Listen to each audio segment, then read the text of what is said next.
There's never been a better time than now to stop what you're doing and tune in to Straight Up, TAB Radio's weekly podcast that will guide you through the difficult journey that is the punt. Whether it be racing or sport, the Straight Up team has your back.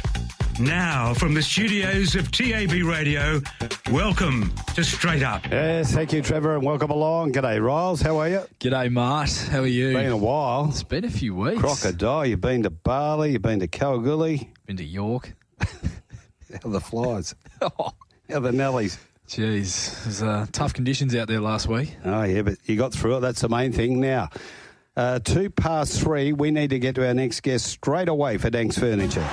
McGuane gets past Brown. They're lifting the pies. They can sense it. McGuane's had 5 bounces. Nearly get another one. Round he goes. In he goes to an open goal. Mickey McGuane, goal of the year. Mick McGuane joins us on Straight Up for this AFL preview thanks to Dankz Furniture. You won't see better than that. With 6 local stores in the metro area, there's one near you. Very good afternoon, Mick. G'day, Marty. How are you, Riley? Good, thanks, Mickey. Good to be back chatting to you on Straight Up. It has been a little while. How have things been, Mickey, over your neck of the woods? Yeah, pretty good, mate. I suppose the bone of contention over here is trade week. Is it too long? What should the ideal time frame be? You have so much inactivity for huge parts of that 10-day period, and then all of a sudden we see so many trades get organised in the last half an hour. That's the reason why you posed the question, do we need a 10-day period or should we reduce it to 3, 4 or 5 possibly? I can answer that question for you, Mick. Yeah. No, absolutely not. It is a complete, I guess, waste of time to have a trade period so long and drawn out if what we saw over the last half an hour, Marty, is what we're going to see year on year, and that's what we saw last year as well. We've seen it this year again. I think it's just the obvious move now is to shorten it and trim it up a bit. What do you think the ideal time is then, Riley? Have you got a guesstimation of what it should be? Oh, I don't think it should be a lot longer than 4 or 5 days. I think 4 or 5 days is enough. What's Marty thinking? Yeah, I'm around that 5-day mark. Explain us the machinations that go on behind the scenes there, Mick. What goes on? Why do they need that much time? Well, obviously you've got a lot of clubs to speak to. And then you've got a lot of managers that get involved with speaking to those clubs, and they're obviously representing their playing group. And then to try to get the right draft that suits your club or trade that makes your club better. So when you've got a lot of those discussions, and they're not 5-minute discussions, I suppose, and you plant the seeds what you think may work, and then the club that you speak to go to the next door and they have another discussion with another club and they put a proposal that's better than the one you previously left, that's when the to and fro starts, and then it's about playing poker, I suppose, in a way. And I think some clubs got it right, and there was clearly winners of the trade period, and some would question whether they got it right, and that's the reason why they're probably the losers of the trade period in many people's eyes. It does make me laugh a bit, though, Mick. It's in certain cases you see clubs really draw the line in the sand and say no for a particular player. This isn't going to be enough to get a certain deal done, and they hold firm with that belief for days on end, and then all of a sudden we get to the final half an hour of the trade period. Said player they know wants to leave the club and doesn't want to be at the club the following season, and all of that just seems to go out the window in certain cases because of the timing and the lack of time left in that trade period. Yeah, that's a fair point. Have you got any club in mind or any player in mind when you're making that point? Oh, I just think we saw it with certain clubs, particularly even the Bailey Smith example. They said that pick 17 wasn't going to be enough, and they said that from day one of the trade period. And I know certain add-ons can and have been thrown into certain deals very late for all those deals that were put through in that final half an hour, but it got to that point where the Bulldogs were sat back and said, okay, this is the only way this is going to get done. He clearly doesn't want to be here next year, so we'll give them what they want. And I suppose you throw in Matt Kennedy going there, and that's probably another reason with pick 17 as to why it was done. If it was just Bailey Smith goes to Geelong and pick 17, that's probably the reason why they stood pretty firm. But when you're throwing a player like Matt Kennedy, he's a big bull who can go forward, catch it, kick a goal, but he's tough around the contest. They're probably looking for a bit of a ready-made replacement. We know young Sanders is going to be a player in time. Liver's had his issues with concussion. Bontempelli's a start. Trelaw had a breakout year. So they're probably looking for some depth to replace who they probably thought Bailey Smith was going to be that next generation midfielder who can run up and down the ground exceptionally well. We might stick with this trade period, Mick, before we touch on a few of the more pressing issues that have emerged in AFL land over the course of this week. For you, Mick, who are the big winners and the big losers of this trade period that's now culminated? As much as they've lost some talent, that's the Richmond Footy Club. I think the way they've manufactured the draft picks inside 24, 8 of them, I think that's been a fantastic period of time for them because they've got an eye for the future. They want to access a pretty strong draft when it comes to midfield group and also some okay tools, forward or back. So I think they have clearly been impressive the way they've manufactured what they wanted with an eye for the future. I reckon Hawthorn's got it done. To get Battle and to get Barras into that team that emerged really strongly this year, probably a little bit unlucky to get beaten that final against Port Adelaide. I suppose you cast your memory back to Hawthorn in the early stages under Clarkson when they introduced two really important key defenders, the Twin Towers, call them that, Brian Lake and Josh Gibson. I reckon Battle and Barras could be a combination working with Sicily and others in that part of the ground to make them pretty formidable and hard to score against. So I think they've been clearly winners.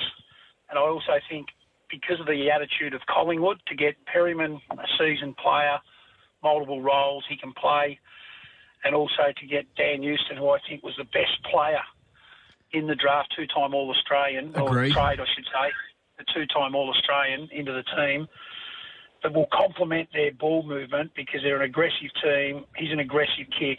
They want to come back through the corridor. He knows that because Port Adelaide do that. So he won't be foreign in terms of trying to attack the game behind the ball when he gets it. So I think those two probably clubs, or those three clubs, stand out for me. Just quickly, Mick, on the Tom Barras addition to Hawthorn, if you're, for example, you're a Hawthorn person, Mick, you put your Hawthorn hat on for a minute, and I'm a huge rap, being a West Coast man myself, I'm a huge rap on Tom Barras. He's an All-Australian quality key defender. He's a superb player. He's superb one-on-one. He's superb aerially. But there is some issues that he has had with his body and managing his body over the past couple of seasons, namely with his back and his neck. And obviously, he is 29 now. Would there be any concern for you with what Hawthorn have given up for him, or uncertainty regarding at the age that he's at and the period of his career that he's entering, that his body may not be able to hold up for as long as they hope it can? I think from an outsider point of view, looking in, the conversation that you've just put on the table is logical. But I suppose with the professionalism of the modern game, with the medicos that do a lot of screening in these situations, you look at Ivan Soldo, he was going to St Kilda, but after they screened him after we spoke last Thursday, it showed a couple of little bits of his issues with his body. And on the back of that, they raised a question mark, and that's when they pulled the plug and said, no, we're not going to go through with the Ivan Soldo one as a backup ruckman to Rowan Marshall to get to St Kilda. And I think if Hawthorn, with the due diligence I know they do, they would have done a similar screening test, medical test with Tom Barras in those areas you mentioned, and it probably gave a green light to say at 29 years of age, it doesn't look that it's going to be a recurring thought or a problem. We're just going to back in our man to get over here and be a part of maybe our next premiership team. So I think when you ask these questions without being a medico, I'm just going to back the medico is in, knowing full well Hawthorn Footy Club would have done their due diligence and they would have looked at the body of Tom Barras and said, let's have a look at the areas of concern.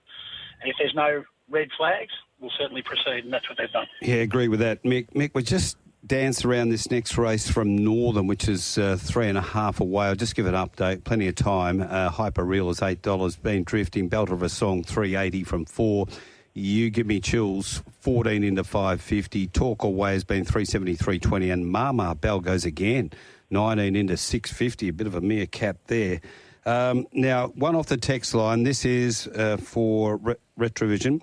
Surely a lot of this prep work for the draft, like chatting to other clubs, players and managers, would have started way before the draft period even started. I'm sure TB would have been talking to the Hawks way before the end of the season. Shorten the draft, for God's sake. It's a joke. That is from Peter. What do you think? Peter's right on the money. I think we agree with what he's saying and in principle, but as we know, the commercial reality of a lot of these decisions revolves around money, length of time. It generates a lot of talk, particularly over here. I don't know what it's like with you guys in terms of its interest level, but you listen to trade radio, you listen to radio stations that cover it regularly. It goes gangbusters when you go for talkback, and people love their footy clubs and they're passionate about player movement, especially their favourite sons that might be walking out of their club and they think it's not right. Luke Parker, for example, he's 7 games shy of 300 games. What a start he's been at the Sydney Swans. We know he kicked 3 goals in the last quarter in a disappointing grand final loss. But his leadership, the promise of probably getting around the footy, that mid-forward rotation that we know he can do, and maybe just it's the new environment, the leadership that he's going to grab with both hands might inspire him to get 3 years out of what I thought was probably a tired body, a bashed-up body. But obviously a new environment would give him some sort of stimulation to say, well, other people believe in me. Because there were periods of time this year, I think, if we were fair income and not sugarcoat and put it on the table, there were times where Luke looked probably a yard slow and looked like, the evolution of the next generation midfielder, Warner, Goulden. Papley was going into centre bounces when he was healthy. We know what Heaney had, what type of year he had. And then you've got Rowbottom, who's a defensive beast in there. There's probably writing on the wall to say that he was going to get spat out eventually. And maybe he saw it as well. And then I heard on radio today when he spoke magnificently about his previous club, but also the opportunity at his new club. And he just said, well, there was an investment there that I couldn't walk away from. And obviously he's going to go there and hit the ground running and lead from the front, as we know he'll do. Mick, I heard the same interview and he was outstanding, and we'll cover this in the second half of our chat here for Dankz Furniture. But some of the interviews we've heard from players that have moved clubs, Matt Owies is another one, they've been outstanding interviews. So hopefully their actions will meet their talk at this stage. But from the club's point of view, where they're heading, they'd be rapt at what they're hearing. Mick McGuane is brought to you by Dankz Furniture, the comfort of home. Dankz Furniture, 6 great locations at Osborne Park, Joondalup, Willerton, Port Kennedy, Midland and Mandurah. Family owned and run for 50 years. Clayton and Michael Arnold are keen supporters of the racing industry here in WA. Go to danks.com.au. Okay, leave you there, Darren. We've got plenty to do here from the studios of TABradio at Gloucester Park. Mick McGuane, brought to us by Dankz Furniture. The show's brought to us by the Hong Kong Jockey Club. We're back with Mick. Now, Mick, I did want to ask you one more before we touch on the obvious big story that's developed this week with the Giants, and we're all across the fact that in getting this deal done at the Eagles for Baker and Owies, that pick 3 has been given up to Carlton. And in that regard, I was going to just put to you how much you know about these kids who are touted to be in the top 5 of this year's draft and how much talent that they have shown through their under-18s year, because from my standpoint and watching their highlights and from what I've seen at certain stages, and I know it's not always the way that it does unfold, but from what I have seen, these kids are going to be 200-plus game midfielders for whichever clubs they end up at. Yeah, that's a realistic option for, it's the top 3 picks, no matter who they are. There's a lot that could fit that category. I've spoke to about 8 or 10 recruiters, and I reckon they've each come up with a different answer who's number 1. So it'd be really interesting to see. Are you referring to any specific player there, Riley, or? Oh, I'm a big rap on this O'Sullivan, and I'm not sure, to be brutally honest, that he would be there when West Coast get to use that pick 3. I'm pretty confident that he might already be off the table. I'm a big fan of Jagger Smith and his ability to accumulate the footy and distribute it to someone in a better position than he is. I just love players like that who can find it as much as he can and give it to someone in a better position. And then you have the, players that are a bit more raw and a bit more athletic, like your Josh Smileys, your Laylas, your Harvey Langfords, who perhaps aren't as ready-made footballers, but the potential is there for them to become proper midfield talents who can break open games with their athletic attributes that they do have as well. Yeah, no, you've hit the nail on the head with a lot of the names you put on the table there. There's one name that's left field. I watched him play closely. A young kid from Gippsland, Power, and he's a defender who I think will be flexible. His name's Alexander Taru. I don't think I've seen a kid at that age group assault the footy in the manner he did in the air and at ground level. He's a bit raw when it comes to decision-making coming out of the back end, but he'll just get better and better and better over time. He's bordering on reckless how he assaults the footy. So he's one name that you can put down, guys, because he will elevate his game once he gets into an AFL club. And you'll remember this conversation we had because he's one young boy that I think a lot of clubs would like to invest in. We know that Caco's going to go to Essendon. That's a no-brainer there. Ashcroft will go to Brisbane. Draper, the South Australian's a good kid that'll go highly. He's another highly touted individual, as is Travaglia from Bendigo Pioneers. So those boys on top of the ones you've mentioned, also the other one that might go, or a couple of others, Christian Moraes and also Murphy Reid from Sandy Dragons. Those two boys have got the ability to go high in the draft as well. The one you did mention, Smiley, there was high regard for him early, but they've probably dropped off a little bit, worried about his speed.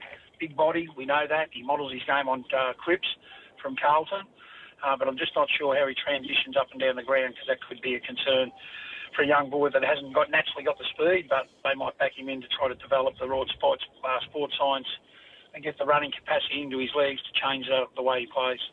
That Taro that you mentioned there, Mick, he's already been given the moniker the Viking, so it's not a bad little, not a bad cult sort of nickname to have at age 17, not yet on a list. Yeah, no, he's a beauty, mate. You'll love him when you see him play regularly. He's a jumper, assaults the footy, third in, fourth in, fifth in, doesn't matter. If he thinks he can impact that contest that he's launching his body at, he'll either bring it to the ground or he'll even mark it himself. He's got some special attributes, that young boy.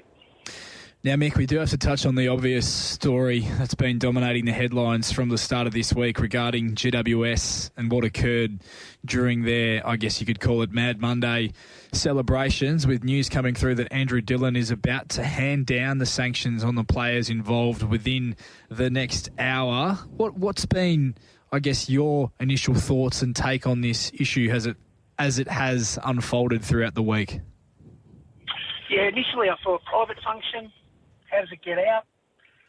Is that a bit of a trespassing type mentality in relation to the news being broke and the story being told? And then the other part of me says there's humour and there's sick humour. And I put that in the category of sick humour. And I just don't think you need to have a fun day by just trying to be super funny. That's got disastrous consequences in the environment we live nowadays. So, yeah, I'm a bit mixed in reality. Gee, what happens when you have a private function at home and you've got people coming through the door and all of a sudden cameras come out and they leak to media or leak to the footy club? The GWS had their own investigation. They saw fit not impose any penalties, and a lot of people would say, well, why would they? There would have been some stern conversations around, maybe the skits that they wore or got up to, which would always cause concern if it happened to get out into the mainstream public, and that's the reason why I think the AFL have got involved.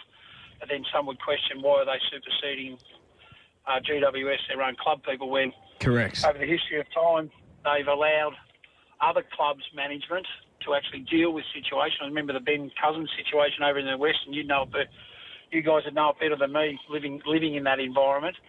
They left it up to the West Coast Eagles to sort of impose a penalty when they thought he brought the game into disrepute. And this is probably not a bit dissimilar, I suppose, but why now are they seeing fit to actually impose penalties, maybe suspensions and significant fines? I heard Paul Connors this morning, who manages, obviously, Toby Green, talk about the 20,000 that's been touted or even suspension. He was adamant that Toby Green won't get suspended, but he did think that they would be a fine, but even the 20,000 that's been bandied around, he thought that'd be too significant. And then what happens to the players from an AFL's perspective, does some individuals want to take it further and say, hang on, this is a private function, does it end up in court? That's a real possibility. I took some advice today from a commercial lawyer, and he said it could well be open to a legal challenge. So, without doubt. And that's why I want to finish with that, because I've got no doubt the more you talk about this situation, as much as you want to enforce leadership and good proper practice about what we can say or what we can do nowadays, if there is a can of worm that gets open because you're trying to enforce your leadership on a group that's going to open up legal ramifications, once again your game gets put into the news for the wrong reasons, not the right reasons.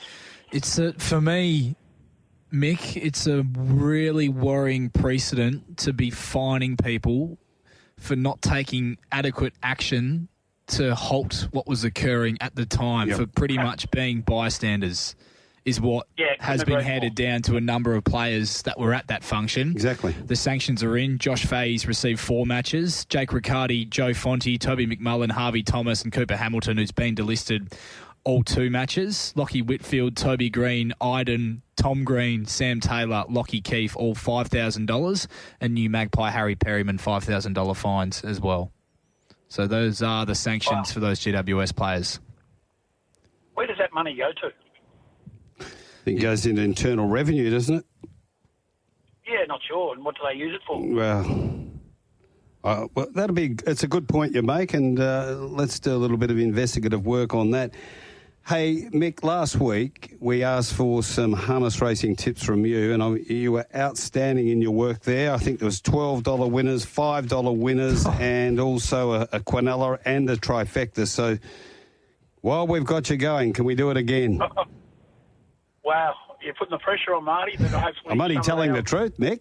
It happened. Well, that's right. Yeah, it did happen. We've got some money to play with now, Mick, at least anyway. So, yeah, well... We're in a good position. Listeners text in and ask for those top tips, didn't you? Yes. I think, Marty, by memory. Yeah, that's what happened. Hopefully a couple of our terrific listeners out there, and obviously our followers of Dankz Furniture, can open up their purse strings tonight. But I'm pretty keen tonight at Ballarat, once again, the old black shorts.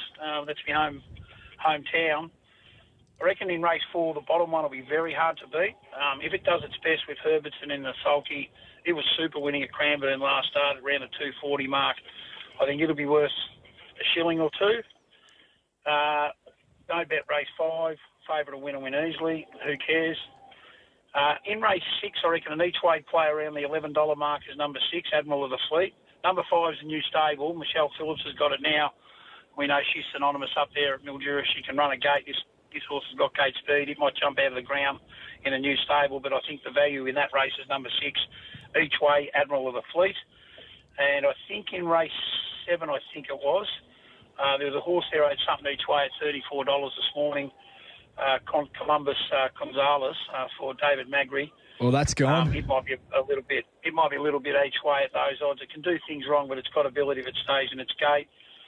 And that's probably it for the night, boys, because we finished with a couple. Best horse in race 9 is number 8, Puppet. If he keeps it in its gear, he'll just navigate through the field. Lane runner off the back row, bit of speed, 1 and 4 will show good gate speed. It might present perfectly for Aldebaran Brook, and if it does everything right and keeps its mind on the job, you got the man in the sulky to do it. I think Aldebaran Brook will be very hard to beat in the second last on the program tonight. Oh, they followed you in there, Mick, in race number 7 with Columbia's Gonzalez. $34 out to $41 into $17 now. So there's been some money at odds for this 4-year-old gelding you're keen on. Race 7, number 5, a value play. And to finish off there for you, Mick, best horse in the race, race 9, number 8, Aldebaran Brook at $3.40. Mick, it's been terrific to catch up with you again personally after a few weeks out of the chair, and it's been another fantastic chat, and we'll do it again next week. Have a good weekend. Good on you, Riley. Take care, Marty. All the best, Mick. Mick here for Dankz Furniture. Again, terrific sponsors. 6 great stores all around the metro area. Now, Riles, what about this? Don't forget, 4X Gold, Northern Cup, Sunday, 27th of October, right? Book your exclusive mini marquee or your ticket into the all-inclusive 4X marquee. Packages close tomorrow at 5 p.m. So if you're travelling from Perth, so all available through trybooking.com, trybooking.com. So if you're travelling from Perth, Trans WA have a special service running from East Perth, delivering you right to the front gate. How good is that? Now, we've got 2 by 2 of these tickets into this all-inclusive 4X marquee. We'll start to give them away during our Perth racing preview with McGinnity. But there'll be questions around the Northern Cup. Oh, so we're actually having ourselves a little quiz. Yeah, a little posing quiz. A few you questions. Man up the phone, and they're not going to be easy. Right? They won't be easy. I don't give away anything for nothing. If they're not going to be easy, then I don't trust you to come up with the questions. No, they're good questions. 29 away from 4 now. We should have a special guest joining us. Zac Purton comes up next. Racing and sport. We have it covered on the Sports Daily with your hosts Tim Walker and Digby Beecham. Maybe you could play a few of Dan Morton's runners in your plays today. He's with us on the line. Dan, good morning to you. Good morning, guys. Dan, super spink. I think everyone saw that first up run, and you have named Lucy to ride this now mare in the Eurythmic Stakes despite the wide gate. Same boat as last start. Probably need to take a bit of medicine early and go back and just hopefully tack onto the right horses and going beautifully. She moves beautifully, and she had a couple of preps where things just didn't work for her. So she's definitely heading in the right direction, and I want to aim up at a railway / northerly. I think that's right up her alley. I think she's very capable of it. The Sports Daily, every Monday to Friday from 5:30 a.m. with your hosts Tim Walker and Digby Beecham. Racing is back this Sunday at the Kalgoorlie Boulder Race Club with 7 exciting events sponsored by the Esperance Bay Turf Club, Gannon's, Force by Emeco, Olympians Basketball Club, Cal Gas, and the thank you to our sponsors and members handicap. Fat Buddha Thai, Mrs. Whippy and Queen Bee Coffee make it a great day out. Sunday is fun day at the KBRC. Gates open at midday. If it's a mix of racing and sport that you're after, then Drive is for you. Every Monday to Friday from 3 p.m. to 6 p.m. on TABradio, Racing and Sport. Yes, we are here today for the Hong Kong Jockey Club, great sponsors of TABradio. We go statewide and we welcome along the King of Hong Kong. Zac Purton joins us. Hi, Zac. How are you? Yeah, we're pretty good down here in Western Australia. Now, when do you come down to ride Land Legend in the Caulfield Cup? I'm on a flight tonight, so I'll head to the airport in another hour and a half, get on the 7 o'clock flight down to Melbourne, land at 7 a.m. Friday morning, and just cruise along during the day. Zac Rylie Morgan here. It's a pleasure to have you joining us on the show and giving us a bit of your time. I'm sure it's always very exciting to get back to where it all began and riding in these big races, particularly on a day where I'm sure you've got some very fond memories of in Caulfield Cup Day with Myrakti winning the race there back in 2014. Could you just touch on perhaps some of your memories of that day when you were able to win the race? It was fantastic. So I put in some groundwork before that by going to Japan and riding there during our off-season, doing some contracts for a few years, and with the idea or the hope that they were going to start taking horses back to Australia for the Cups. And fortunately for me, Myrakti was the first one of the ones they started taking back, and we were sort of back and wide. We made a long sweeping run around the corner into the home straight, and he charged down the outside for a really solid win. And it was a great thrill. There was a good crowd there that day, and it gave me a great feeling, of satisfaction because I put the work in and got the result, and obviously we're heading to the Melbourne Cup after that. But that day itself was pretty special. Zac, you touch on the satisfaction that it gave you winning that race, the Caulfield Cup with Myrakti. Are these big races back at home, back in Australia where it all began, being able to not only ride in them, but when you have been able to win them as well, are they just as meaningful to you as, say, the big Group 1s back over there in Hong Kong? Of course they are. Yeah, the racing in Australia is great. It's as good as anywhere else in the world, if not better, during carnival time. And, the Caulfield Cup's one of the majors. You know, there are other great races there in Australia as well, and I always enjoy it when I can get back there to see, you know, my friends as well, and to be able to compete against everyone. It's not easy to get the opportunities, but when they come along, you know, I try and make sure it's worth my time to go back there. And fortunately for me, I have had quite a good deal of luck doing it, and you know, hopefully this Saturday can just be another one of those moments. Well, let's concentrate on the now land legend. It goes back a little bit, wasn't it? Because 12 months ago, the horse won the St. Ledger at Randwick, and at one stage you were going to come down to ride it in that race.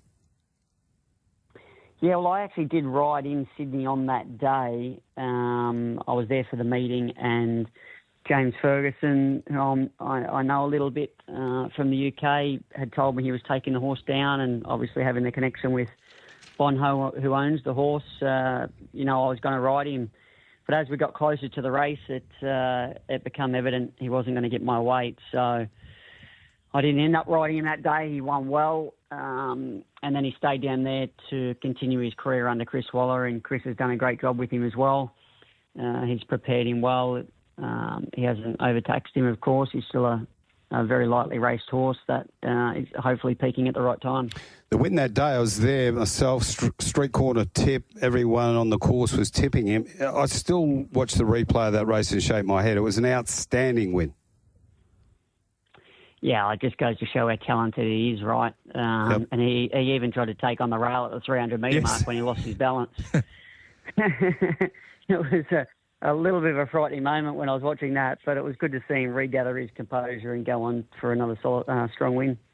Zach, I know you weren't aboard there last start, but what did you make of his win in the Metrop? And given the fact that listening to Chris Waller speak about the horse post-race was that he went into that race only at about 80 to 85% of being at his peak. Well, hopefully Chris is right, and he generally is. So if that's the case, and I have heard him say that as well, then it only bodes well for this start and the next start after. But there are a few things to take out of that, so that's one of them.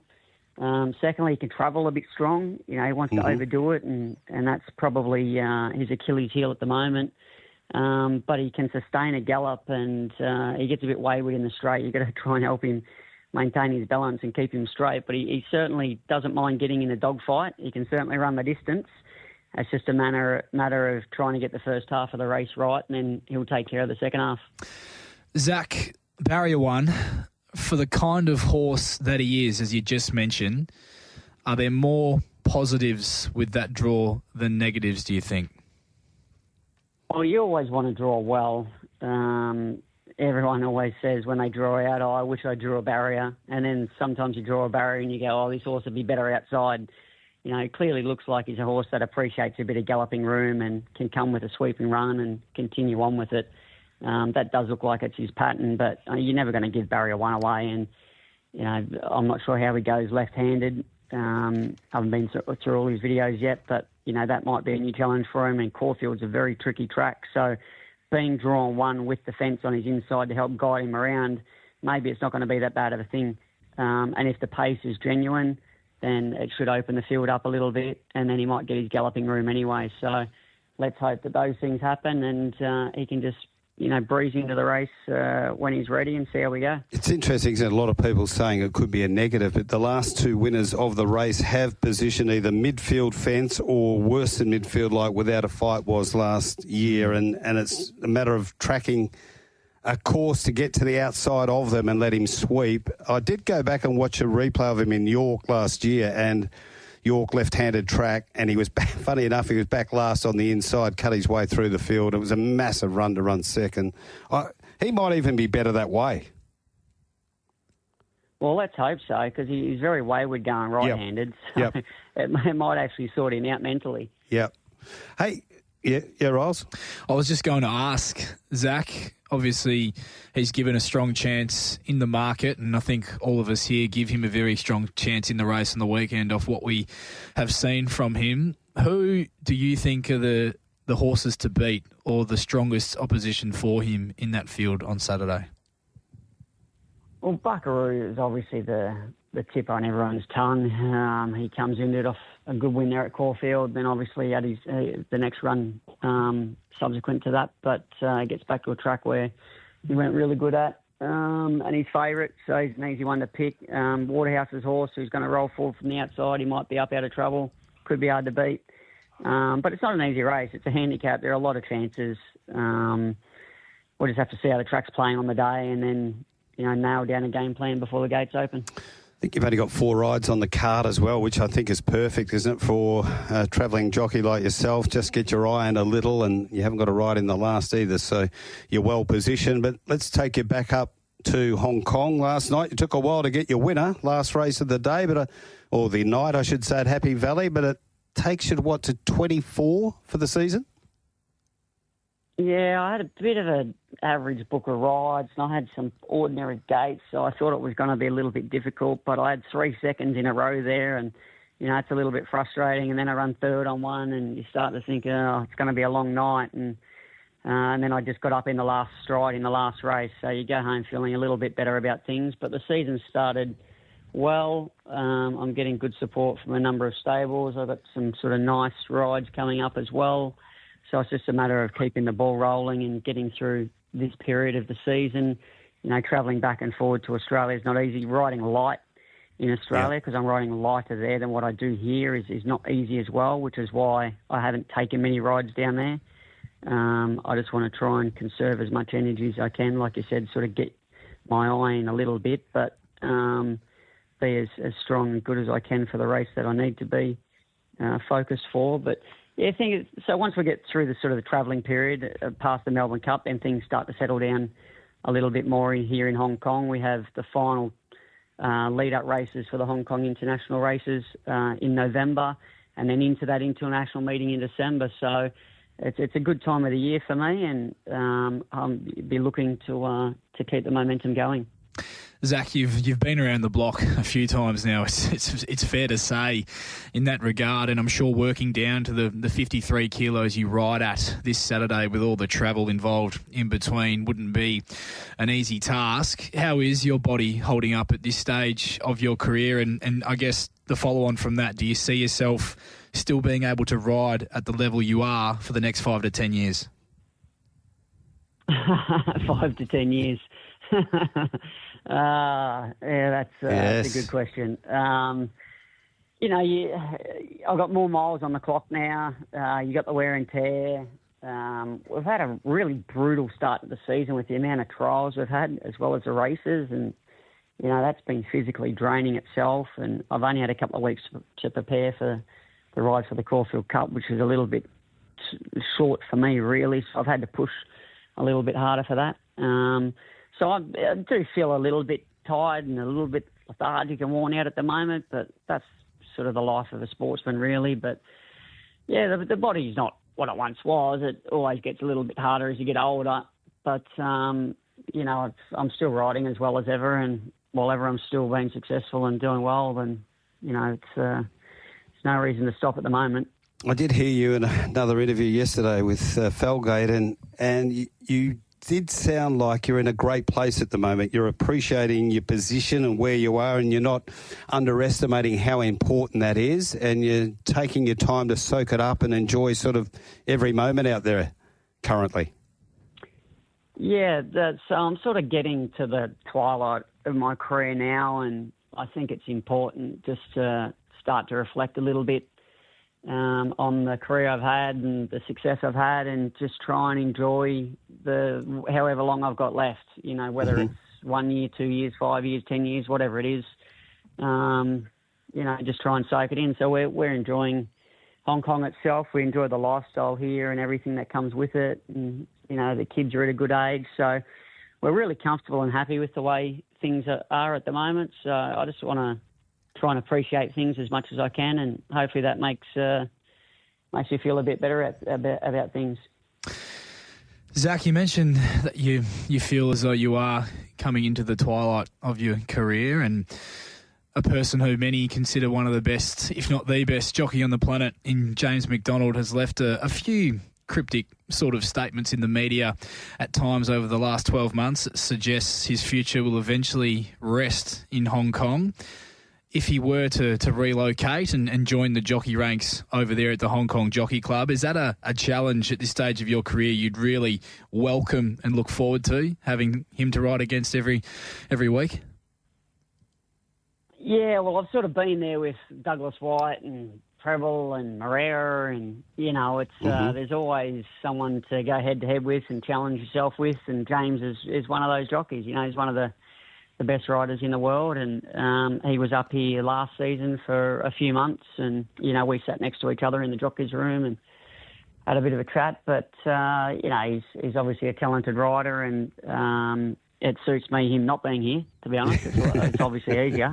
But if he was to come here, well, then, we'd play ball. Away we go. And, he's had a taste of that. I've had a taste of that. So, no, it would be good for racing, of course, but whether the timing's going to work out, it doesn't look like it will. But you never know. Maybe he wants to come up here and start earning some decent money. What about the return win of Kying Rising, who we see go around in the Premier Bowl on Sunday for David Hayes? Well, he's an exciting horse. His last two starts have been great. His Group 3 win at the end of last season really started to set the tone for the path that he's now on, and his first up win this season, carrying top weight against a handy field of horses, was a really good effort. So he runs again this Sunday against all the big boys this time. So he meets them pretty well on the weights. So he's got that in his favour. He's drawn a bit awkwardly, so he's going to need a little bit of luck into the first corner, but he's a horse that makes his own luck. He puts himself in the right spot. He's a beautiful horse to ride. He's got a lovely brain. He's got good gate speed. He relaxes beautifully. He's got a good turn of foot. He's got everything you want in a sprinter, and his challenge now is just trying to take that next half a step to make sure he can compete with the big boys on the big day. But he's certainly giving the impression in the field that that's where he's going to belong. Zac, it's been wonderful to catch up with you. Our listeners have been texting in. Text line's gone off. They've really appreciated your time. All the best on Saturday. Let me tell you, Riley and myself, we are barracking as hard as anyone for Land Legends in the Caulfield Cup, and hopefully he gets it done and comes back for a Melbourne Cup appearance as well. Thanks for coming on the program for the Hong Kong Jockey Club today. Best of luck, Zac. No worries. I like the sound of that. Thanks, guys. Cheers. All the very best. There he is, Zac. But what a star. Absolute Group 1 champion, isn't he? He is. And what he's been able to do. He's not far off actually breaking Douglas White's all-time record about over 50, there in Hong Kong. 50-odd wins to get that. That'll take him, 4 months? Yeah, well, he's maybe 20 less. No, less, I'd say. maybe 3 months. It'd be just about 2 months.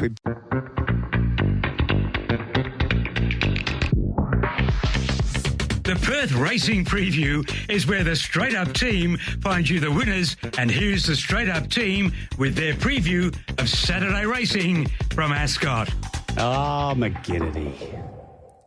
Hi. How are you? Yeah, great. You've been here for a while. Yeah, I have. Yeah. It's a little bit too long, really. He loves to get in early. How are we? Yeah, wonderful. Opening day was great. Good to see you, Riles. Good to see you, Brad. Had a little trip down to Ollie's bar, have a look. Nice little setup in there for the great man. Yeah, perched on the deck for most of the day there. But so, good. Magnificent function. Where were you, Mart? Saturday? Yeah. I'd be home, I think, after I worked here. Bennett Street Tab. With the peng. He's back too. The pengy is back, but there's no tips, I don't think, today. No tips? Not at this stage. Eurythmic on Saturday. What are we thinking? Weather, track, rail? How's it looking, Riles? You're our man. Don't know if I'm your man, but yeah, partly cloudy, overcast conditions expected, 25 degrees. Track should be in the good 4 range, I think. Bradley, wind's interesting. West-northwesterlies, 15 to 20 kilometres, very light in the afternoon, so not a great deal of wind impact to speak of there on the weekend. Rail goes to the 4-metre position after being 2 metres last Saturday and 12 on Wednesday. So fresh little inside pad for them to work with as well. Concur. How do you think it'll play? On speed until it proves otherwise. I think that'll be a common standard response through the course of the season, Mart. On any track, on any day, on speed until it proves otherwise. Yes, okay. Bisley Workwear Plates, the first, 1400, time to go, 12:36. Now, before we look at this, the 4X Northern Cup, Sunday the 27th of October, they have got an all-inclusive 4X marquee. We've got 2x2 passes for this. Packages close on Friday at 5 p.m. All available through Try Booking, that is trybooking.com. Right, here's the first question. First two correct answers.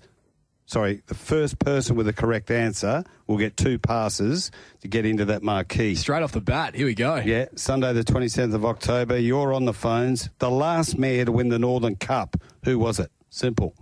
Right, while you're thinking and sending the text in. Get your text in and get those quaddies in as well. Barbara Plenty Butchers. of quaddies trickling through at the moment, Mart. Fair to say nobody got it last week. 112,000.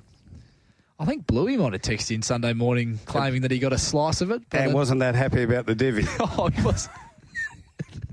What percentage did he have? I don't know, but 112,000 will do any of us in this room, I'm sure, any percentage of.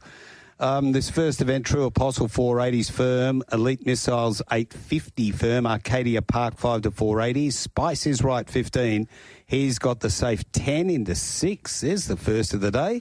The Merry Man is $19. King Hit 61. Storyville 320 to 260. Spangled Stars 31 and Aphrodite's Adonis $101. Good to have the band back together, isn't it? We've got a winner to this question that's been asked, Mark. Yes. Who we got? And you won't guess who it is. Oh, it isn't, is it? The Duff or Shorty? The Duff's has got in before Shorty. Yeah. And the Duff's first one to go bang. Bang. Dance music? Dance music. Well done. Beautiful. I hope I missed +1. Now, Dubster, you've got to send through your name, email address and phone number, I think is what we need. We'll sort him out. He's also sent something along through with it as well. Duppy here, what a pleasure to meet the team last week. Couldn't believe how tall Brad was. Hopefully see Mart soon when he's off parole. The boys were telling me I had the baby oil ready. Yeah, the bracelet. And also, we'll get to the tips as well a bit later on, Dup, once we get through it. What about Greg? He sent one in too. We didn't read that out. We better get our texters on before we have a look at this first. Yes, Greg sent his quaddie through, and superstar jockey of our generation, Zac Purton, and sounds like an even better bloke. Thanks for the interview, boys. That's from Greg L. And we had another one come through as well, but we are getting a good response to this question. So we've got a winner. So hold your powder dry. What about this first event? We've got a second question, though. So there's a second one. Yeah, we'll get to that later on. Peter's texting some great and informative interviews today, gents. Mick comes across as a very genuine, honest and nice guy, plus obviously has great knowledge on the football scene. Cheers. And yes. I absolutely concur with that, Peter. And his tips at Ballarat tonight: race 4, number 10, a best; race 6, number 6 each way; race 7, number 5 each way; and race 9, number 8. What about some big bets in the first, the Busy Workwear? He's got the safe, as per your meerkat, Marsh. Yes. 1,100 places at the 280. Nice. And plenty of $250 wins there at the $9.58, $6 in. Storyville, a nice 1,000 there at the 320. The Merriman, nice 500 each way bet at the $18, if you don't mind. Elite Missile, that money's starting to roll in now as well off a very nice trial there, Rolls. Yeah, she's doing it on, Storyville's doing it on raw ability at the moment, isn't she, Brad? But she does get what looks another nice opportunity here off her win last start at Bunbury. Through the inside, found the front.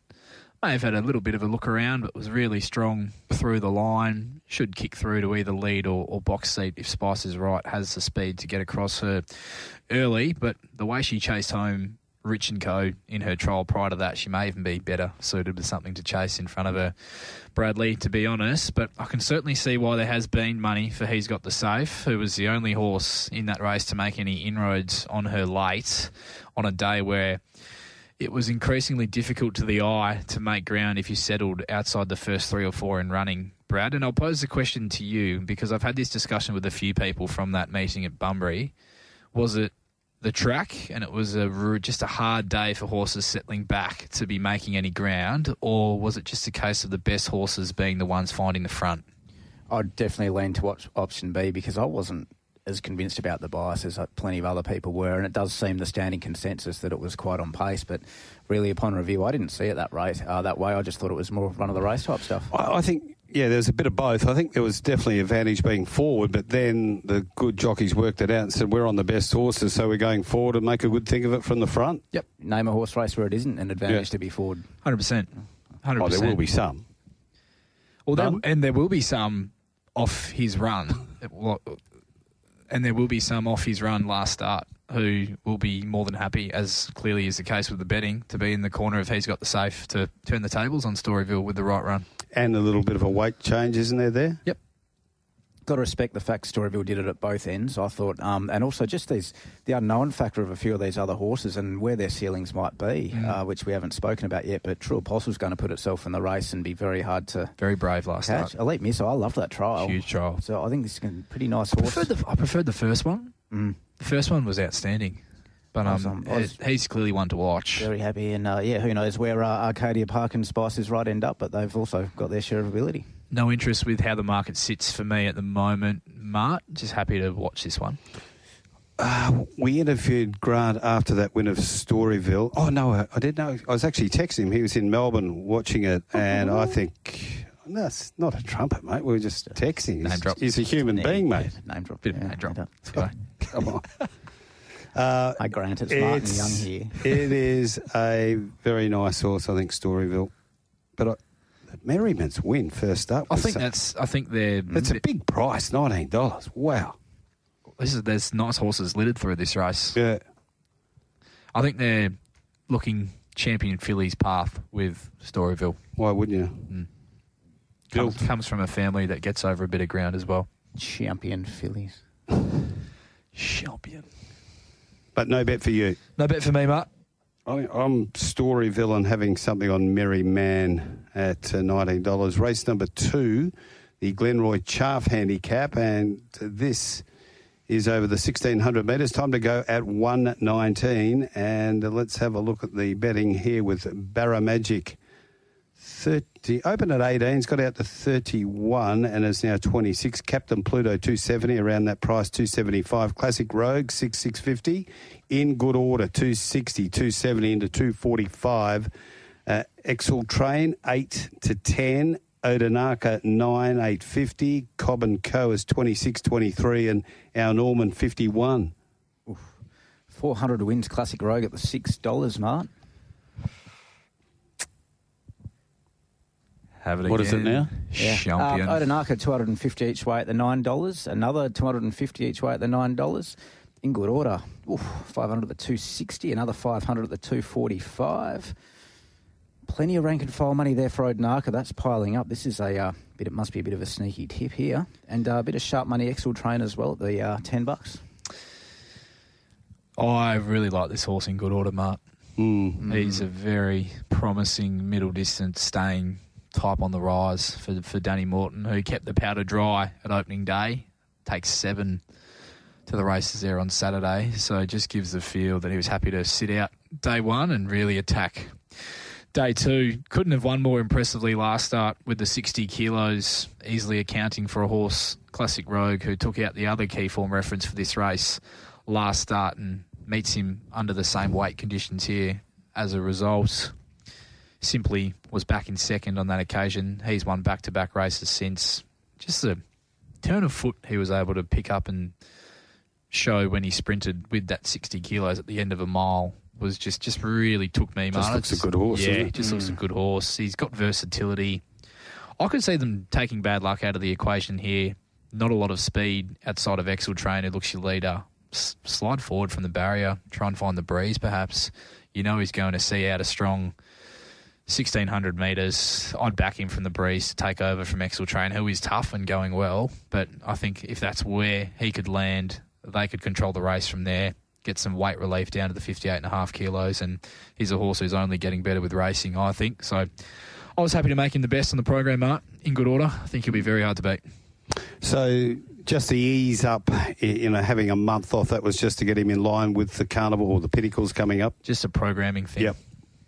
Finding the right race for him. Question for you, Rolls. A few people saying going forward In Good Order, maybe a Perth Cup type of horse, but I I love what it's doing over the mile range. Yeah, well, some of these horses you just think they're going to be at their best when they keep stepping up and stepping up in distance. But, yeah, he's shown real strength and versatility over these middle distances as well. I think that's the beauty of the programming, though, isn't it? There was another one we talked about on Sundays in the same boat that remind me from last Saturday that'll just go 16, 18, and if it gets to the Perth Cup, but if it's going well... Diamond Scene. Who? Was it Diamond Scene? No? Yeah, Diamond Scene. Yep. So in good order is your best of the day. Let's put that in the book. And the great Greg L has texted in on the Retrovision text line as well, 0427 789 571. In good order in race 2 for me, boys. Load up and set your day up so you can invest it on the Caulfield Cup later on. Well, there you have it. Good on you, Greg. I'm a in good order fan as well. Race number 3, the Peters Investments Handicap over the mile. 1 Beats of War 23, Cosmic Chaos 21, Grand Reserve 8 into 5, Miss Sky High 320, Stormageddon 650, Western Power 440, Civvy Street 23, Zachariah Bow was 51, Arcadia Knight, third of the Peters runners, into 550, and All About the Crack is $41. Local Pro and Eastern States Pro liked Grand Reserve early, 300 at the 8, 350 at the 7. Miss Sky High is the other one that's getting the attention. There's 1,000 at the 320. 500 at the $3, another 500 there at the $3. So that's pretty much it. And in regards to financial support, their roles, not much other activity for any of these Peters runners at this stage. Nah, rinse and repeat for me here, Bradley, with the Morton camp. I'd like to see each way for him late, and there was each way available early. And as you mentioned, there were some sharpies that were happy to snip that $8. But I just love the setup here, Marty, for Grand Reserve, who is drawn out in barrier 9 on paper, but strikes a race with there's no speed in this race whatsoever. I thought Chris Parnham with a positive ride should be able to roll across and find the front here. And the last time we saw him at the races, he ran third behind Great Fortune. There was a subsequent winner last weekend, and Border Force, who was horribly luckless on Wednesday. Oh, yesterday. Too soon, Bradley.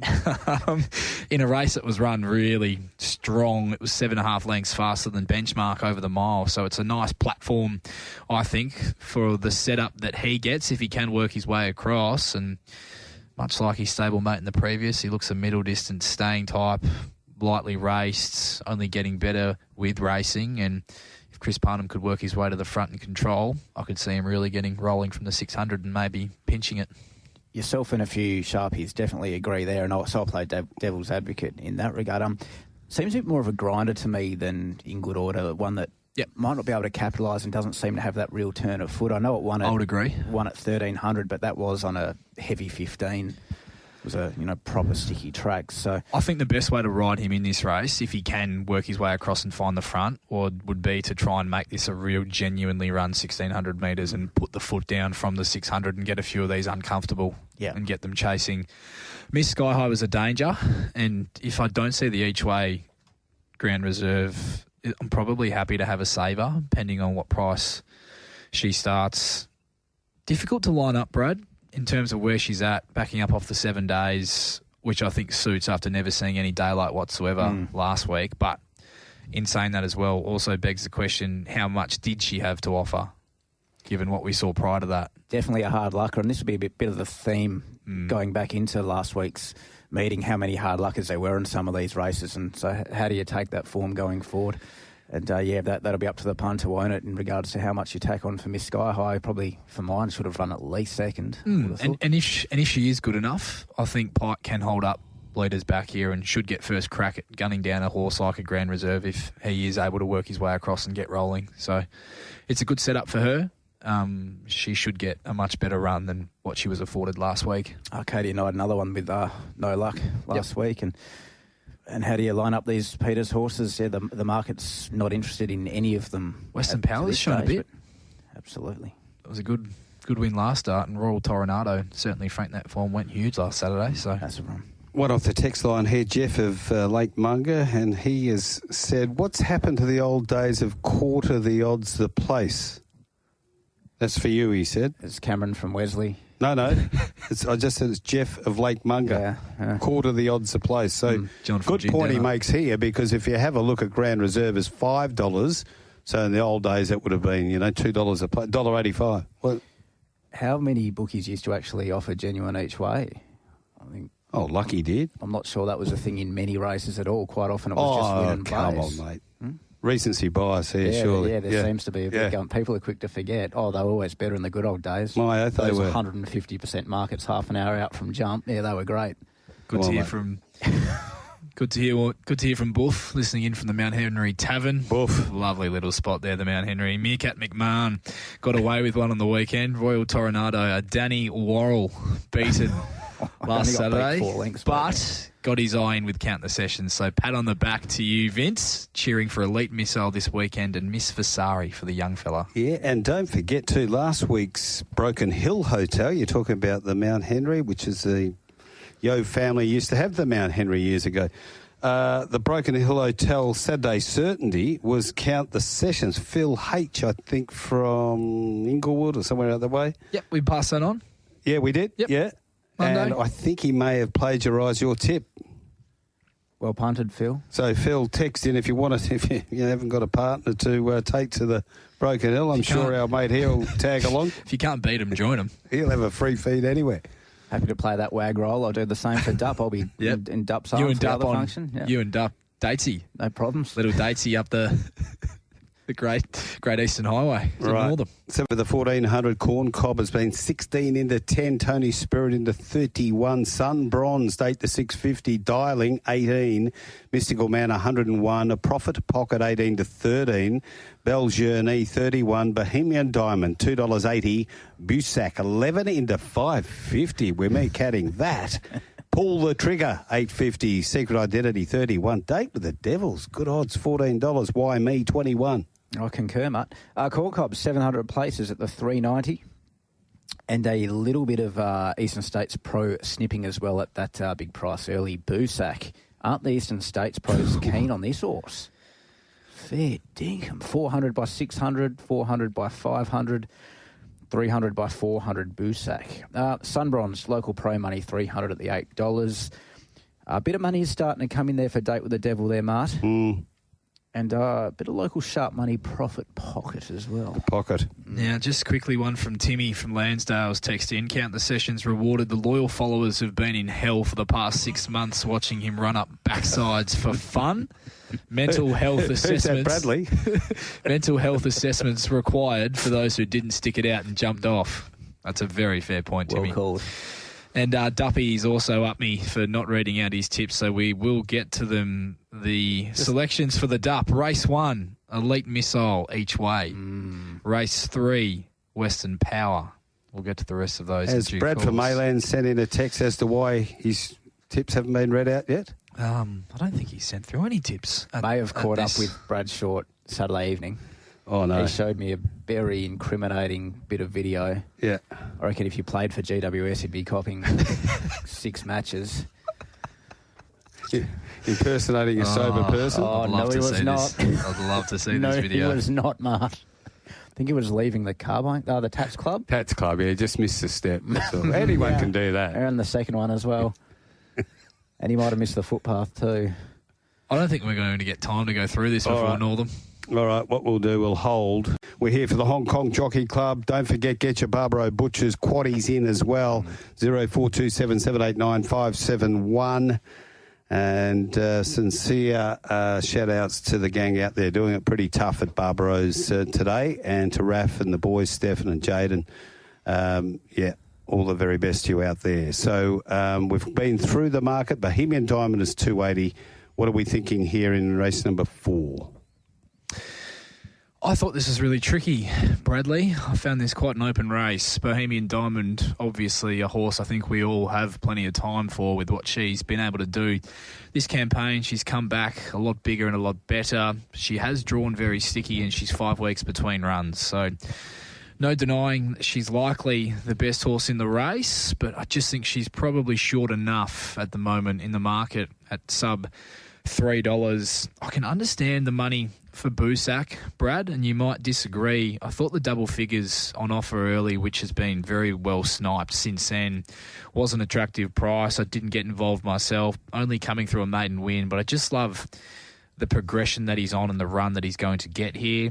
Ran time, getting to a tearaway leader at Bunbury. Last start, I thought was really strong late through the line. They posted a figure 5 lengths quicker than maiden class average as well on that day, and bumped into a pair of really nice horses prior to that win in with Discretion and our mate Archie. So with a couple of kilos weight relief, good tactical speed to hold a position from the barrier, stalking the speed, I can certainly see bringing that different, less exposed form, why he's been popular in betting, and he'd probably be the way I'd go from an each-way betting perspective if I had to have a bet in the race. Date with the Devil, Marty, who's a horse we both like, in a similar vein to Busak, just has that upside and that untapped sort of ceiling.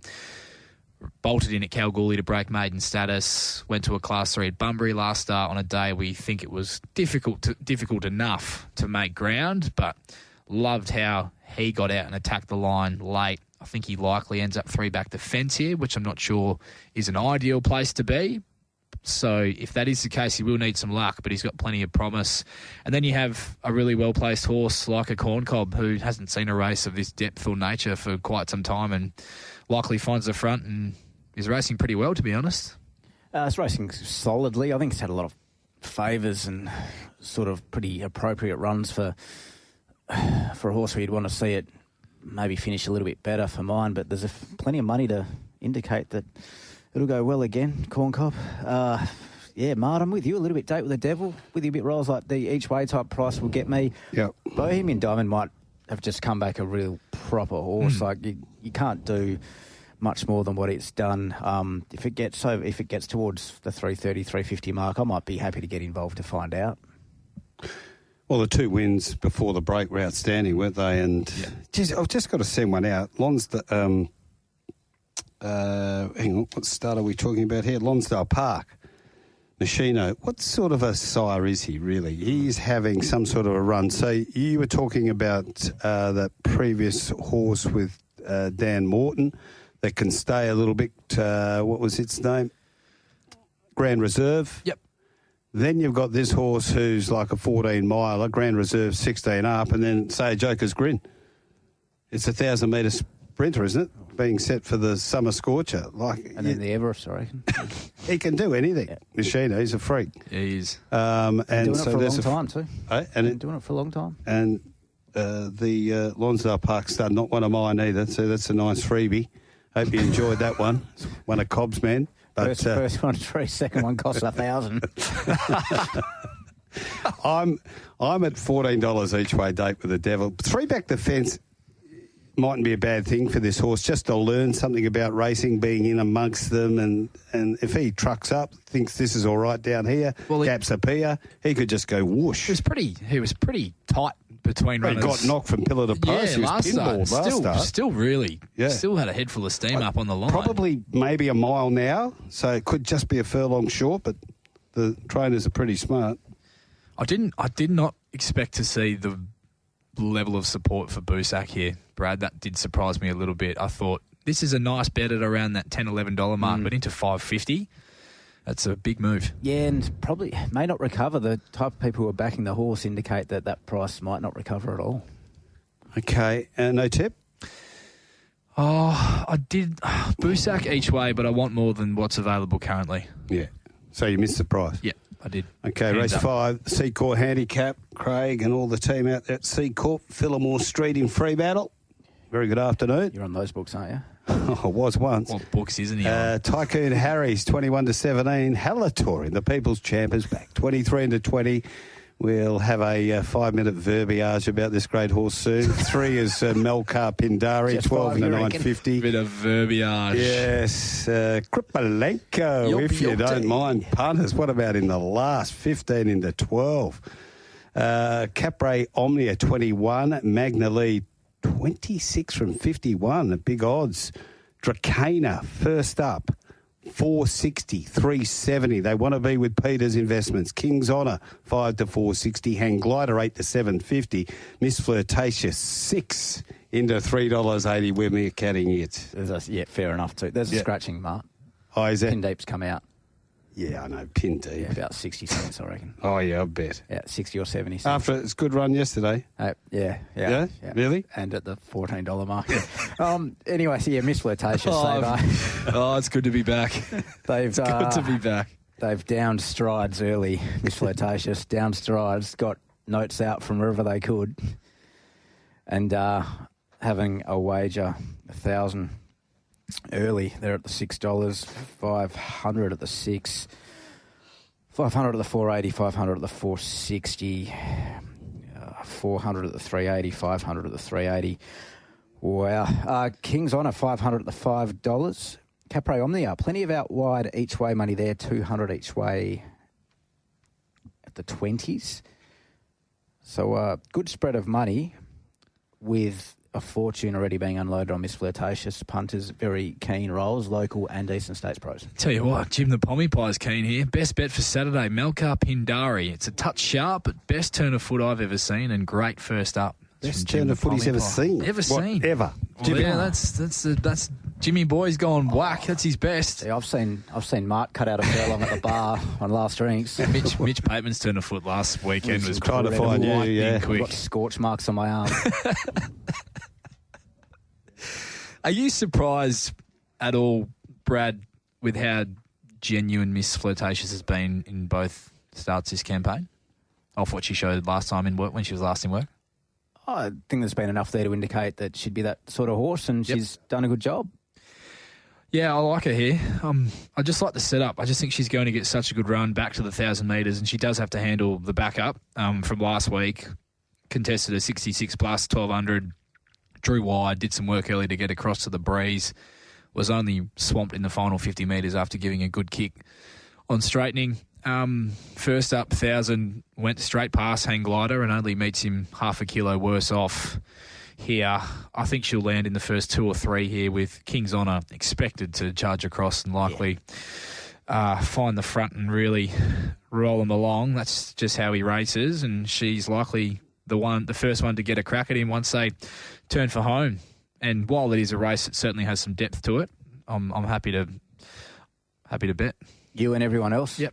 I'll join the queue. I can see Hang Glider turning the tables. I don't think Hang Glider's a breeze horse. Oh, I'm not huge on the inside barrier for him. Yeah, but he's a suck ping horse, and I can see it turn the tables. I'd love the trial of Dracana. I think this is a very nice horse. The race might set up well for it. They don't trial any better than that. And can even make a case for a horse like Kripalenko, who's just absolutely flying. So really interesting race, but punters only want to be on one horse. Dracana's really interesting, Marty. He is, yeah. For Peter's Investments, New Zealand purchase, similar vein to Love and War, in the fact that this mare is a listed winner over there over 1,400 and 1,500 metres. So she's by Ace High, had the 5 starts, and on her breeding, I went back and had a look at her breeding. She's likely to get over a bit of ground, sort of that middle distance region. But as Brad said, I loved her trial. Gut feel she might find the 1,000 a little bit sharp, but it's going to be interesting, I think, Brad, what the market does with her late. Yeah, already on the drift, so already on the drift. Right. It's on the drift. What are you smirking about over there usually? No, we just had a text on there. They said that sounds like something from the GWS Wacky Wednesday. What did? The suck ping. Very good. Dracana, my thoughts are exactly the same as yours, Riles, is that, if it was 1,200 at 1,400, you'd nearly be having something on it. Like the way that, if you have a look at the gear change, I love that gear change. They had the hood on in the trial, and they've taken it off and just gone pre-race. But if you have a look at about 50 out and that horse gets to it, they go, oh, hang on, didn't hear you coming, bang. So it's going to win a lot of races here, Dracana. Yeah. No Slug, the second horse in that trial either. It's going to be Horcrux. Horcrux. It's going to be a very nice animal. Yeah. Agree. All right. Tipping? Miss Flirtatious for me, Mart. Happy to put her in the book. I like the setup for her if she handles the backup. And just going back to race 4 very briefly, the Dupster. What was Brad thinking? Race 4, number 9, Boosack. What was it? Officially 11? 16. What's that? 11, was it? I think, what did we open up at? $11. 10, 11, was it? 11. Who's counting? Have it again. Okay, Northern race number 6. Those divvies are there. 4, 3, 2 and 8. Butterfly House for Donga, $4.20, $1.20. Shasfar, $5.10. Classic Ruler, $1.10. Quinella, 60.90. Exactor, 87.60. The Trifecta, $287.60. First 4, 4, 3, 2 and 8, $1,427.40. Pair of 4s, $16.20. And number 7, Queen of Hawks, was out late at the barriers. Now, Northern race 1 Greys is 17 away, so we're about to catch up with Ryan Levitsky. We'll take an opener for Northern race number 7, the Countrywide Insurance Brokers, the 1400, 1 Almea, 552, more likely 650, 3 Ayumi 3, 4 is Cremo 10, 5 Kalora 460, 6 George Gently $5, 7 Please God at 19, and 9 Surf Point 34. Darren tipping 2, 5, 6 and 3. We'll get tips from Riley soon. Okay, let's go to the second part of winning our way into the all-inclusive 4X marquee at Northern Cup Day, Sunday the 27th. If you want a book to get in, go to trybooking.com, trybooking.com, and the tickets close there Friday 5 p.m. That is tomorrow night. Righto. Since 2005, so that's 19 years, Blackfriars has signed 6 winners of the Northern Cup. That's not a bad effort, 6 out of 19. Name 3 of them. 0427 789 571. Yes, welcome back.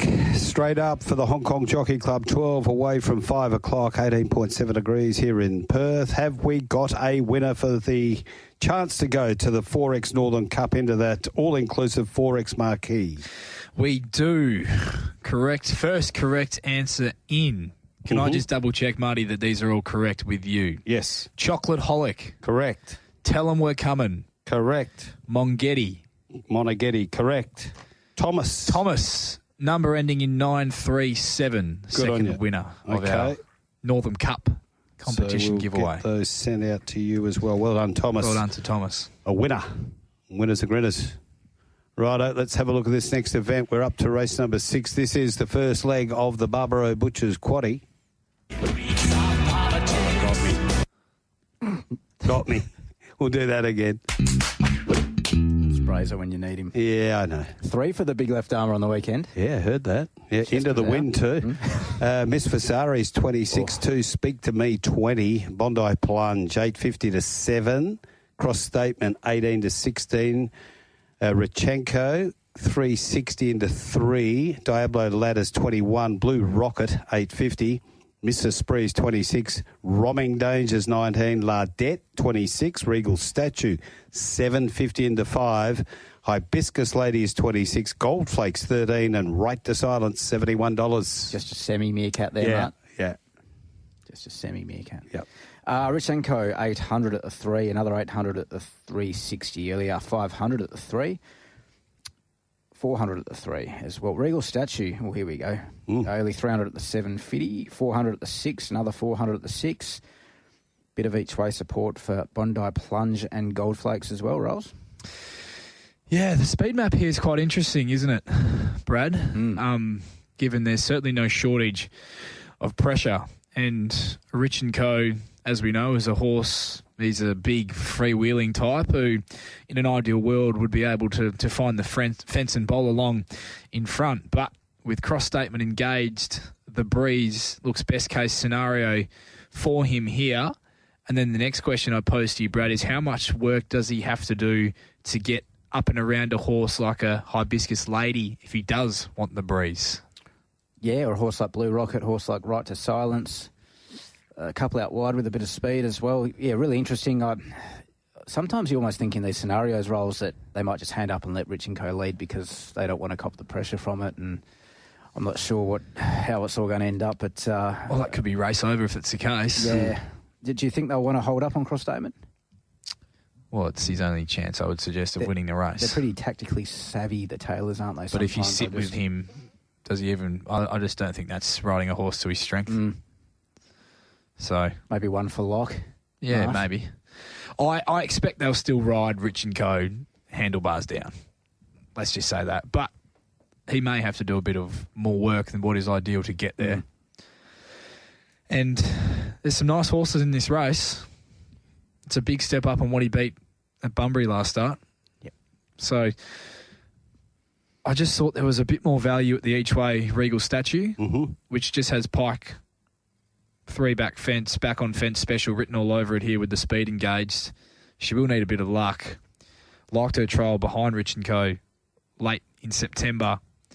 She certainly came on from that effort in her most recent hit out in a very fast run trial heat behind King's Honour. I loved the way she worked home through the line late in that trial, Bradley. So she's the one that'll be cuddled up back behind the speed, needing a split late, but with the tempo engaged, I'm hoping that could eventuate, and there are some gaps for Pike to work with, because I'd be happy to back her at the each way quote, Regal Statue, with this setup. Where do you think its ceiling is or talent levels are at? That's my concern. It's a good question. No, it's a very valid question. I think she's shown enough at this stage. I just thought the improvement she made between her first trial and her second trial, I just thought that most recent trial was super. Your horse, Smart Blue Rocket, looks a nice setup for it. Back to the 1200. Yeah. I'm sort of looking. I thought you were going to say Robbing Danger. That is could have been mine. Well tipped, Mark. Well tipped. Plenty of quaddies coming through. Get those in 0427 789 571. Jared from Scarborough's text in and asks, can you send me Duppy's number so I can put forward a case to be his +1 to Northam? On those few beers we had with the Dupster, very open to a bit of side hustle, bribe action, I would have thought, the Dupster. Aren't we all? Now, we've got to keep pushing this through. Okay, well, I want to talk about one horse out wide. It's probably a sticky draw for Gold Flakes, but I'm convinced this horse has come back a better horse. Right. Guinea's horse? I love the trial. This might be an animal. I'm pretty excited to see what it can show on Saturday, Gold Flakes. Agree. As you mentioned, tricky map, but could potentially be a Guinea's horse if he is as good as she is, as good as what you think she is, Brad. I'm a bit with you here, Regal Statue. Just everything you said, I agree 100% with, and I'll be saving on my alpha. Look, there could be enough pace in this for Robbing Danger to sit back and come with a run. Absolutely. If they've shown they can make ground, watch for her late. She'll be flashing home. Because stable has just been fine, and it's not of late. I reckon the last 12 months for Graham Ballantyne, he's got some really nice good horses. Yep, and Jay Whiting rides them beautifully. So happy to have back one Regal Statue and save on the other. And Regal Statue is more. I'm not overly keen on the race, Marty, but the each way is, because there is each way available, that's a bet I'm happy to have. Okay, see if we can get through our second leg of the Barbaro Butchers, because we're getting serious now. The Swan Draft RS Crawford Stakes over the 1,000 metres. And this will test the machinos. Maracino at 1,000. 100 into 71 for Louis. Gemma Sana's 11. Clemenceau 34. Saloon Bar 12 into 950. Pooley 26 to 21. Baby Paris.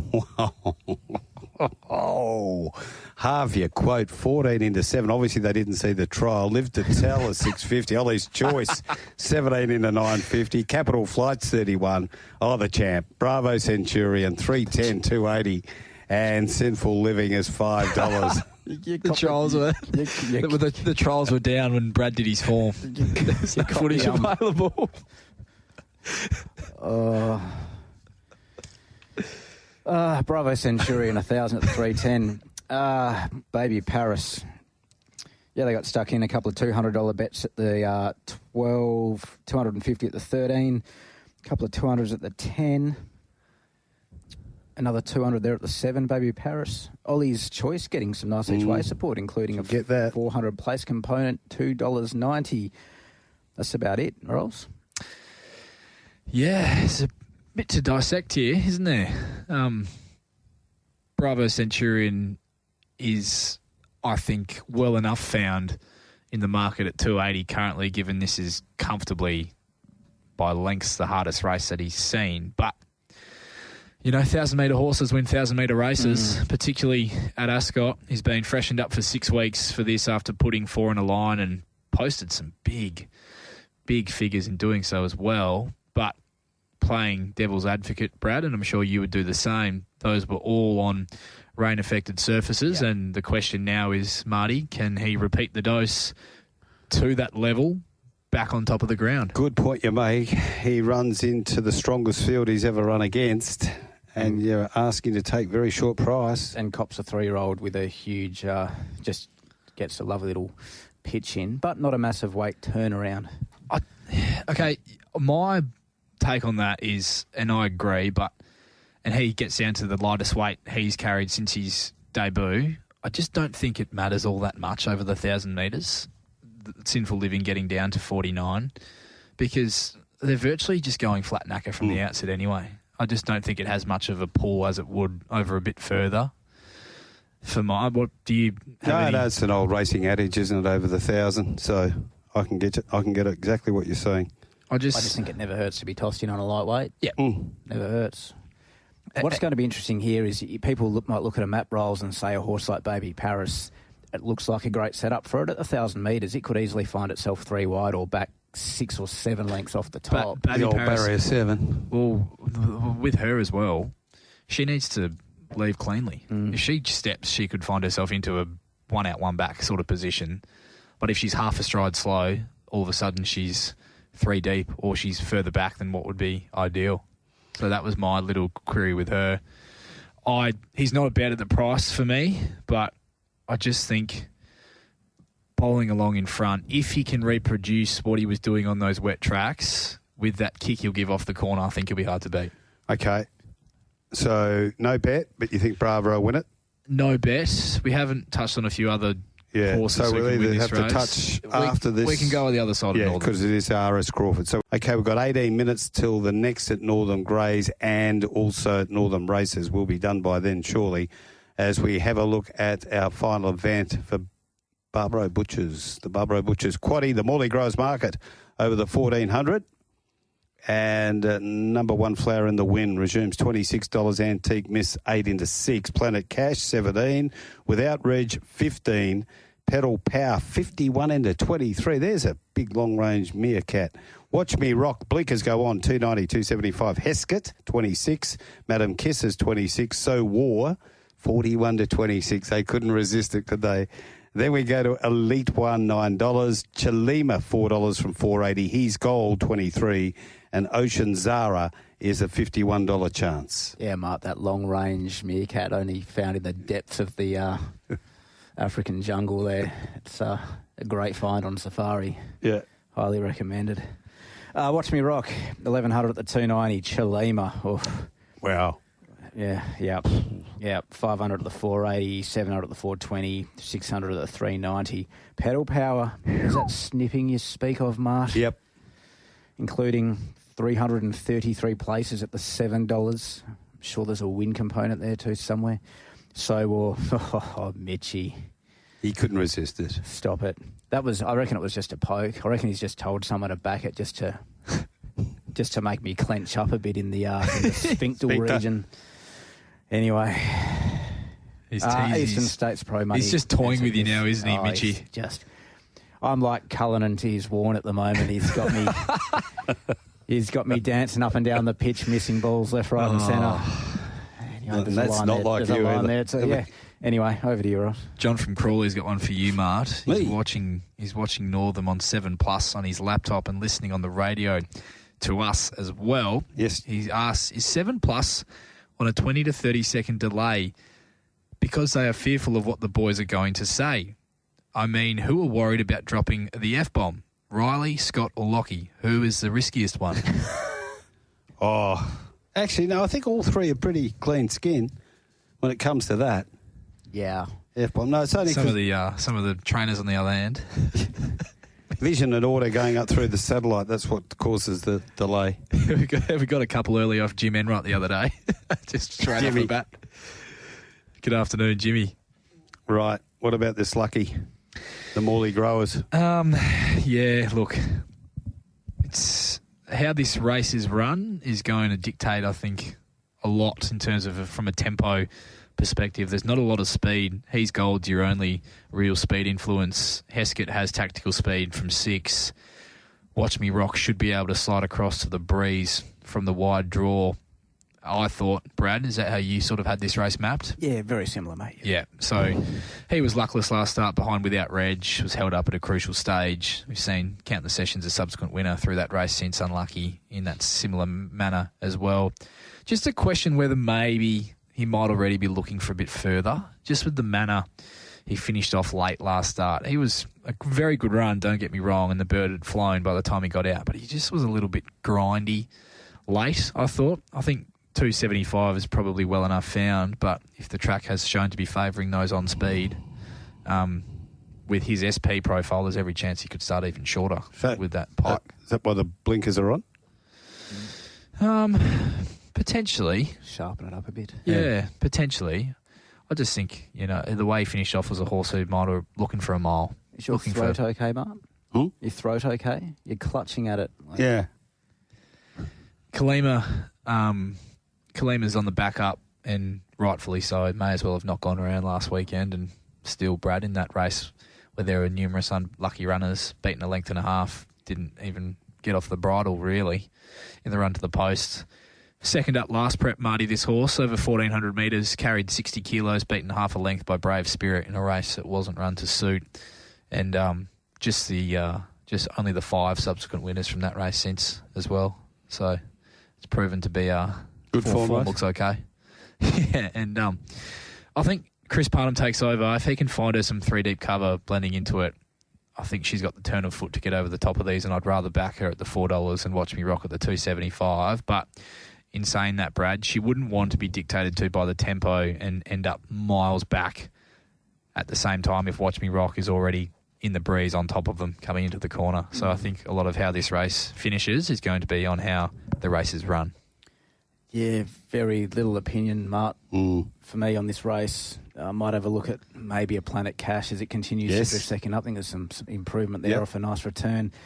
As much as it's hard to see Madam Kisses winning this race, and at the 1,400, the query, it was as unlucky as Elite One and Kalima were.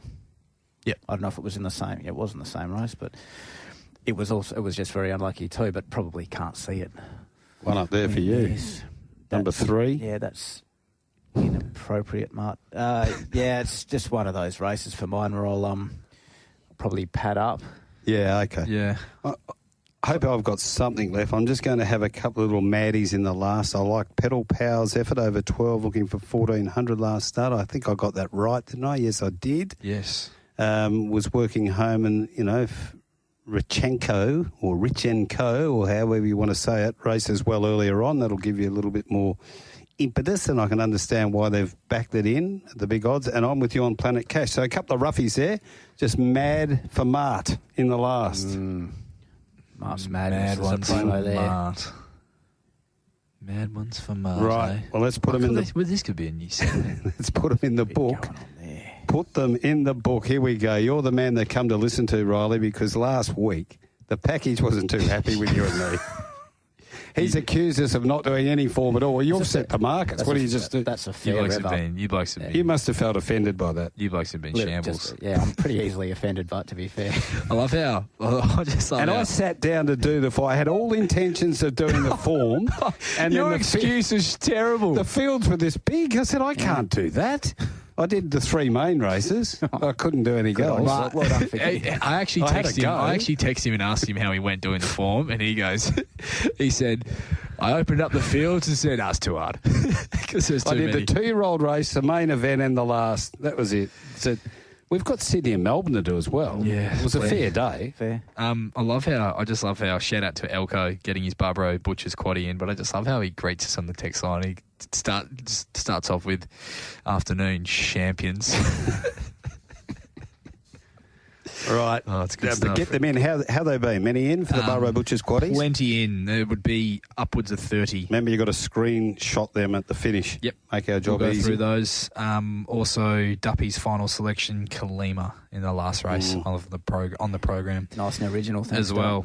Yeah, well done, Dupp. Yeah, thanks for looking out wide, mate. Best bets for me on the program, Mart. I like In Good Order as the best bet on the program in race number 2. Grand Reserve each way for the same camp, same colours, race number 3. Miss Flirtatious in race 5. Just holding fire in the features for now, but happy to have some small bets of interest in the Eurythmic, Magnificent Andy, Super Smink, and out wide, something very small on Tricks of the Trade as well.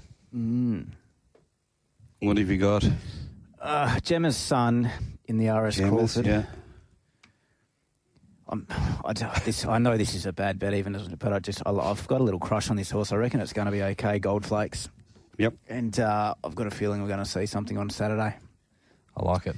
Unfortunately, I just really can't, validate that with any sort of facts. It's just a gut feel. Are we going Planet Cash in the last mart each way? Just silly. Yeah. Does look like it could just... You guys are very silly. All right, I've just tried to spice it up a bit because I don't know if you noticed opening day at Ascot last week, but not that many favourites won, and all you galoots were tipping favourites. So the first... I wasn't even here. I'm not sure I've tipped a favourite in my life. But anyway. The first... I really like the favourite in the first Storyville, but something on Merry Man Rough, in good order, big fan of it. I'm going with you there. Race 4, Date with the Devil. With Riley Regal stature, but having something on Romming, Baby Paris each way, but massive respect for Brava Centurion. Vast Start each one with you, Big D-Mac, and Pedal Power in the last, and a little bit of Blanket Cash. A little bit of Blanket Cash. Is that what you said? Is that a same? No. Planet Cash. Planet Cash. I liked how you pronounced it. 27 past 5 o'clock. Now, the TAB inside the Winter Sun Hotel Geraldton, you'd know it well, has just had a major upgrade with improved vision and race information. Come down and see Phil and his staff this Saturday with the grand reopening and enjoy a great day of racing. What a day for a reopening. Everest, Caulfield Cup. Does it get any bigger? The King George. Perfect. And then you switch on to the Eurythmic. Ascot. 7+ with the boys. Yeah, there'll be food and prize giveaways during the day. So that is wonderful. Don't forget the 4X Northern Cup, Sunday 27th of October. We've already given away passes into that all-inclusive 4X marquee. Now, if you're travelling from Perth, Trans WA have a special service running from East Perth, delivering you right to the front gate. So you can have a good old top-up, hop back on the train, and all you got to do is Uber from East Perth. Bring the esky. Yep. Or stay at Mark's Joint. It's not that far. All available through trybooking.com. So make sure you get into that before 5 p.m. tomorrow. And Barbaro Butchers. As I said, the flag will be flying half-mast out there today and for the rest of the week. But they are a fantastic butcher shop and they'll look after you. Hopefully, somebody will be winning that $100 Barbaro Butchers quaddie voucher. And just before we go off air, I've actually brought in a little present for both of you. And I did say to the gift giver that I would give these out on air. So, and no competition here for Raf and the Barbaro team. These aren't from a butcher, but one of our loyal listeners from down in Brunswick, Baker from Brunswick, once a year makes his own Italian sausages. Oh, wow. And they are absolutely magnificent. It's his favourite hour of the week, tuning in, listening to us. So, wow. On behalf of Baker, live act, some Italian sausage for you, Mart. They look magnificent. And some Italian sausage for you, Bradley. Just make sure you slice them up nice and thin. We'll be doing that. Thank you. Who's that? Baker? Baker from Brunswick. Good on you, Baker.